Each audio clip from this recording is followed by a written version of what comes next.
I had always loved horror movies. In my younger days, I may not have realized it, but I was a glutton for the terror that the films would instill in me. I subconsciously loved how they kept me up at night. Small, fearful eyes scanning my bedroom shadows for whatever sort of creature may be calling the darkness its home. It was to the point where I would wake up in the early hours of the morning, around 1 a.m., to sneak into the living room and watch late-night screamers that would air. Often I would get caught by my mother or father about a half hour into my shenanigans, seated on the couch and wrapped in my blankie while clutching a teddy bear with eyes fixated on the television screen. I would be sent to bed immediately, told that my punishment would come in the morning. It never did. My parents were often too tired by that time to actually remember apprehending me. On a rare occasion, though, I'd managed to make it all the way through a film. From the time I'd slip into the couch to the moment the credits rolled. At that point, the trudge back to my bedroom was a mad dash of fright, trying to evade any and all monsters or bugaboos that, in my impressionable mind, would grab me and take me away. I was always successful on the return trip. It made me feel like Indiana Jones. I don't love horror films anymore. Not after what happened. I was in college when the event occurred. While most people associate university with wild parties, copious amounts of alcohol, and finding as many people to have anonymous sex with, my version of the experience was much more tame by those standards. The evenings not spent furiously poring over my projects and classwork were spent with my one true love, my Netflix account. From the moment my last class of the day ended, I was wrapped in the sweet embrace the internet had waiting for me. I would return to my dorm, slip into my bedroom, and into something more comfortable, and would spend up until about 4 in the morning watching whatever horrors the streaming site had available. And for the price of $8 a month, it was the best and most cheap addiction I'd ever encountered. The people I chose to interact with when I wasn't glued to my laptop were often of the same ilk I was. Individuals who were just as obsessive over movies. We loved to be scared, and we often spoke of it. We compared reviews, discussed theories, and often got together to partake in these pieces of nightmare fuel. Usually once a week on a Saturday, in a grand marathon session that was catered by the local pizza place and a large snack trip beforehand to prepare for when we were sick of the smell of grease and cheese. Many of us were members of the Horror Enthusiast Forum to meet and talk with more people who shared our twisted ideas of entertainment.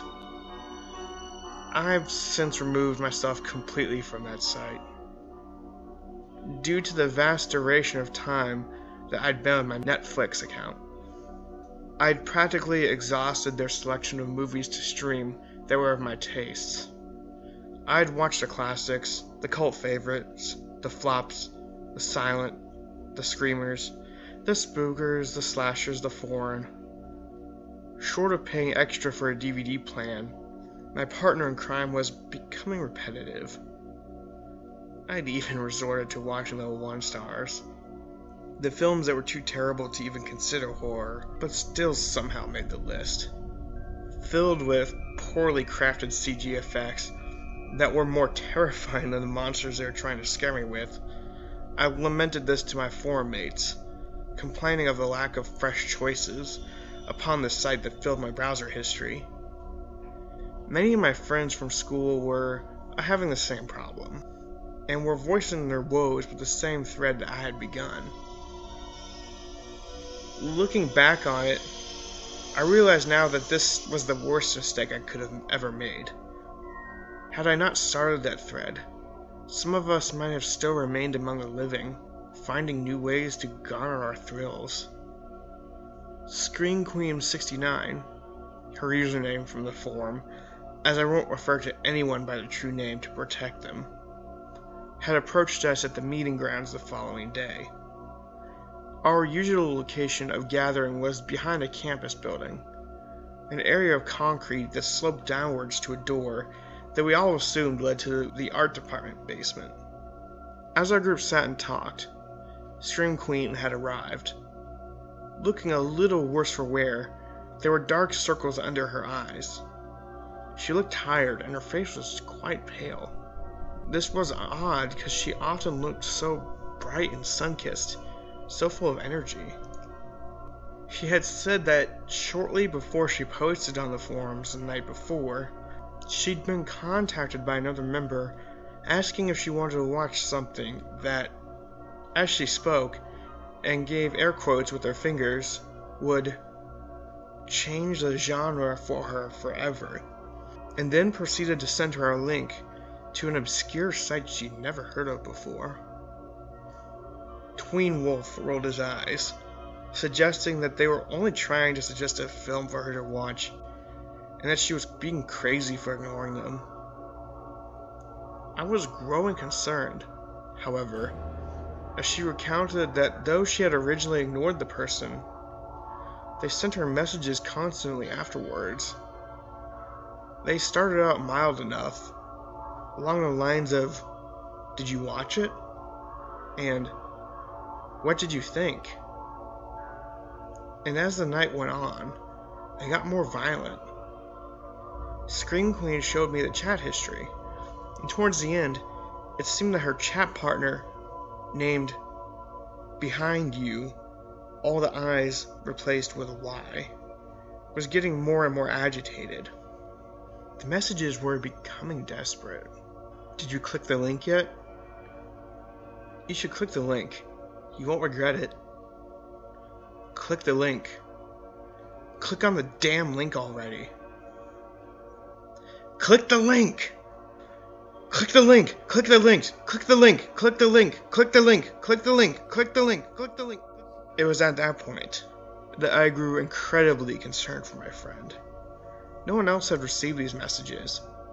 Only her. My only advice to her was to ignore it and perhaps stay off the site for a few days. If this person didn't see her online, perhaps they would lose interest and back off. It wasn't the case, however, as Scream Queen would come to us for the next couple of days, looking more and more haggard, saying that she couldn't rest at night. Behind You was still messaging her, and at this point, it was just a repeat of the original link, pasted over and over and over. She was starting to get emails sent to her school email account. She didn't know how they'd gotten it. Her email address wasn't listed on the forum, and it wasn't even the same one she'd registered the site with. The sender would be blank, the subject line empty, and the message was always the same: "Click the link." Her inbox was flooded with at least 100 emails by the time she returned from classes, all the same. And then texts, an unknown number of zeros, at all hours of the day. "Click the link." Even when her phone was on silent, the sound would still ring out. It was turned off, and it would still ring. She would remove the battery completely, and still be startled by the noise of her text tone. She had submerged her phone in water to try and damage it, and get rid of the noise. Still, it rang. She had even put it in a microwave and turned it on for 5 minutes, knowing that if the appliance was broken, she would have to pay for a replacement, seeing as the appliance was provided by the dorm building. Even burnt and melted in places, the battery removed and fried. It rang. It was getting to the point where Scream Queen was getting more and more frazzled. Each and every cell phone going off around her caused her to shriek. By the 5th day, she hadn't shown up to lunch. Most of us assumed she was just trying to catch up on sleep from the incident keeping her up at night. We didn't realize she had died until 2 days later, when her roommate complained about a smell coming from her room. The police blocked off the dorm room, and her roommate was moved out to live with someone else in the building. They ruled it as a suicide, claiming that Scream Queen had overdosed on sleeping pills. She had been found slumped over on her desk in front of her laptop, with a forum pulled up on her browser. I had managed to worm my way into her room a few days after the cleanup had ended. Her family lived on the other side of the country and wouldn't be in for another day or two to gather her things, and I had convinced the building RA that Scream Queen 69 had been in possession of a few of my items, and that I just needed to get them before they were mistakenly removed with her belongings. The RA had left me there, saying that the doors would be locked behind me once I left. Alone in the room where my friend had passed, I removed the laptop from her desk, not wanting to sit in her death throne, and moved it over to the bed. Scream Queen had never kept her items password protected, and left herself logged in on everything, so it was easy enough to turn the computer on and navigate my way around to the very forum she had been looking at when she died. I had found my way to her inbox, looking at the hundreds of messages from her apparent stalker, when I noticed something different. Out of the mass of links, one of them was purple. It had been clicked. I grew curious. What was it about this movie that made this person so obsessive to show it to Scream Queen? Was it the thing that had driven Scream Queen to kill herself? I clicked the link. At first, nothing seemed out of the ordinary. The video was dark, as though it were slowly trying to process the images. Then things started to come into focus. A desk, posters on the wall, a person sitting on the bed, a person standing behind them with a large, toothy grin. It was at this point that I realized I was staring at my own face, sitting in Scream Queen's bedroom, her posters behind me. The webcam light was on.